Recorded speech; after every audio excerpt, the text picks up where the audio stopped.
Hi, thank you for your interest in applying for a funding opportunity with Seattle's Department of Education and Early Learning. In this video, I'm going to show you how to apply for funding opportunities using our new application portal called Submittable. Please note that in 2024, the application process changed from accepting applications by email to using an online portal. Applications submitted by email will no longer be considered. This video walks you through the 3 steps you need to complete an application. Step 1 is creating a submittable account. Step 2 is filling in the online application form. And step 3 is submitting the online form. Before we dive into the 3 steps, the first thing you need to do when applying is to access the online portal for applications. I will add a link to this portal in the description of the video. You can see the portal on the screen now. On the top part of the page, you can see a list of instructions on how to apply for opportunities.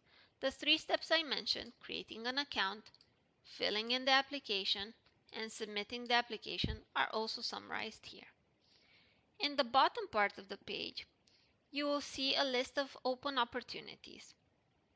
You need to select the funding opportunity you want to apply for and click Submit. For the purpose of the demo, I'll be picking the DEEL funding opportunity, the second on the list, and start by clicking Submit. Also, only for the purpose of the video, I'll open the various pages in different tabs.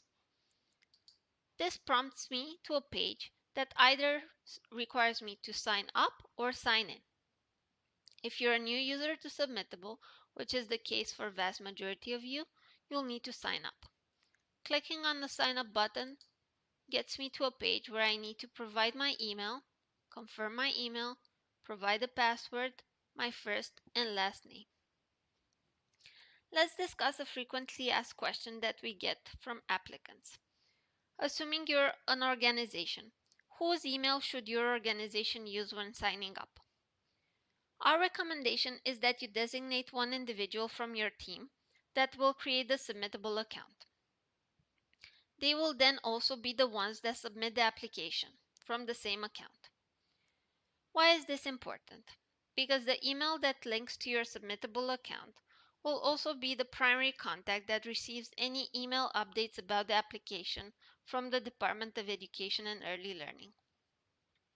So if I sign up, I'm then prompted to verify my email. So I go to my email account,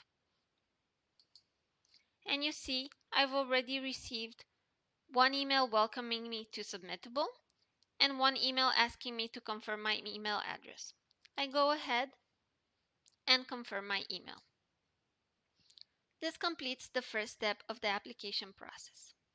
Now that you created the account, it's time for step 2, which is filling in the application form. I go back to the Submittable portal. I refresh my page and I'm prompted to sign in. So I use the credentials that I just provided at sign up and sign in. This takes me to the application form, which I need to fill in. The first part of the form contains eligibility questions. After you fill in these questions, if your responses meet the eligibility conditions, you can progress to the application form. If not, you will not be able to progress. Let's assume I meet the criteria and my answers meet the minimum requirement. Clicking on Next will prompt me to the next part of the application form.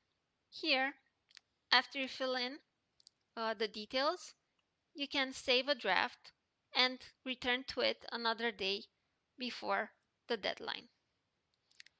Another frequently asked question we get is about collaborating on the application form. It's not possible at this stage to collaborate in the online portal. However, on our website for the funding opportunity, we will provide a Word version of the application form which you can download. It will contain the exact same questions as the application form I'm showing on the screen.